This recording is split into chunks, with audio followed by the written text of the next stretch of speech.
Intermediate అయిపోయింది. పోనీ next year అయిపోతది. సో, మనలో చాలామందివి బీటెక్‌లో జాయిన్ అవ్వడానికి EAMCET, or ECET, or JEE Mains లేదా నువ్వు బాగా తెలియకల్లోడివైతే ఈ బీటెక్ కాకుండా వేరే ఎంట్రన్స్ ఎగ్జామ్‌కి ఏదో దానికి రాసే ఉంటావు. అయితే నెక్స్ట్ ఏంటి? ఏముంది? ఏ కాలేజ్ జాయిన్ అవ్వాలా అన్న కన్‌ఫ్యూజన్. ఏ కాలేజ్ జాయిన్ అవ్వాలని నువ్వు డిసైడ్ చెయ్యి. ఎలాంటి కాలేజ్ జాయిన్ అవ్వాలో నేను ఒక సజెషన్ ఇస్తా. బేసిక్‌గా ఈ కాలేజెస్‌లో బేసిక్‌గా 3 టైప్స్ ఉంటాయి. ఐఐటీస్, ఎన్ఐటీస్ అండ్ టైర్ 3 ఈ మన ఎంసెట్ కాలేజెస్ అండ్ నెక్స్ట్ నువ్వు బాగా తెలియకలడు జేఈ మెయిన్స్ రాస్తావు ఎలాగో అండ్ ఐఐటీలోకి ఎంటర్ అయిపోతావు, దట్స్ ఫైన్. లేదంటే నీకు జేఈ స్కోర్ సరిగ్గా రాకపోతే ఎన్ఐటీ కాలేజెస్ ప్రిఫర్ చేయి, దట్ టు టాప్ 10 కాలేజెస్ మాత్రమే ప్రిఫర్ చేయి. లేదంటే కొంచెం కిందకు వచ్చి ఈ ఎంసెట్లో టాప్ 5 కాలేజెస్ చూస్ చేసుకో. ఈ రెండు మనం అటెంప్టే చేయలేదంటే ఎంసెట్ ఓర్ ఈసెట్. ఇప్పుడు ఈ టైర్ 3 కాలేజెస్లో ఓన్లీ నీకు బిలో ఎంసెట్ అయితే నీకు బిలో 10K ర్యాంక్ వస్తే టాప్ 10 కాలేజెస్ మాత్రమే జాయిన్ అవ్వు. లేదంటే ఈ మరి లీస్ట్ 10 కాలేజెస్ ఉంటాయి కదా, మరి దరిద్రమైన కాలేజెస్ వీ కెన్ సే, అలాంటి వాటిలో జాయిన్ అవ్వు. అరే వీడేంటి దరిద్రమైన కాలేజెస్లో జాయిన్ అవ్వబోతున్నాడు, అది ఏంటిది అనుకుంటున్నావా? చెప్తా వెయిట్.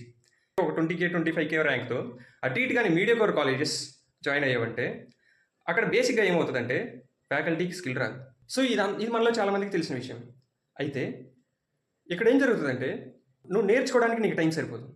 లైక్ నువ్వు టాప్ 5 కాలేజెస్లో జాయిన్ అయితే నీకు ఆపర్చునిటీస్ క్రియేట్ అవుతాయి, దట్స్ ఫైన్.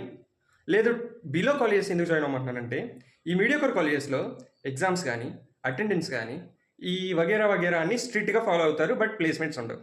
సో ఇవి స్ట్రిక్ట్గా ఫాలో అయినప్పుడు నీ ఓన్గా నేర్చుకునే టైం నీకు ఉండదు. ఎప్పుడు చూడు ఆ సిమ్ అని మార్క్స్ అని పర్సంటేజ్ అని వీటి వెనక పడి పరిగెత్తడమే సరిపోతుంది.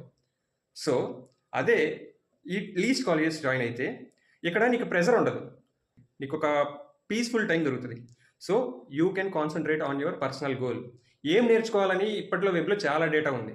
సెర్చ్ చేయి. స్టార్టింగ్ ఏ ప్రోగ్రామింగ్ లాంగ్వేజ్తో స్టార్ట్ చేయాలి అండ్ ప్రొడక్ట్ బేస్డ్ కంపెనీలో ప్లేస్ అవ్వాలంటే ఏం చేయాలి అని ఒక చాట్ జీపీటీలో సెర్చ్ చేయి. నీట్గా రూమ్లో కూర్చొని స్టెప్ బై స్టెప్ ప్రిపేర్ అవుతూ వెళ్ళి. సో ఇక్కడ క్యాంపస్లో నీకు ఆపర్చునిటీస్ తక్కువ ఉన్నా బయటికి వెళ్ళగానే నువ్వు చాలా ఫిట్గా ఉంటావు. సో అండ్ ఈ ప్రైవేట్ కాలేజెస్లో చేరదామన్న ఆలోచన ఉంటే ప్రైవేట్ కాలేజెస్లో కూడా కొన్ని టాప్ యూనివర్సిటీస్ మాత్రమే బెటర్. అది కూడా వాళ్ళు ఏదో ఆపర్చునిటీస్ క్రియేట్ చేస్తారని కాదు, వాళ్ళు చూపించేస్తారు.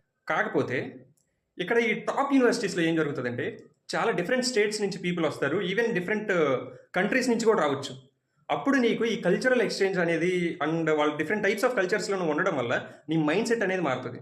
అలా కాకుండా నువ్వు ఎప్పుడైతే ప్రైవేట్ కాలేజెస్కి వెళ్ళావో ట్రస్ట్ మీ ఇంట్లో ఒక 15 to 20 lakhs మనీ ఇలా తీసుకెళ్ళి నీ చేత్తో నువ్వు ఏదో ఎక్కడో పడేసినట్టే.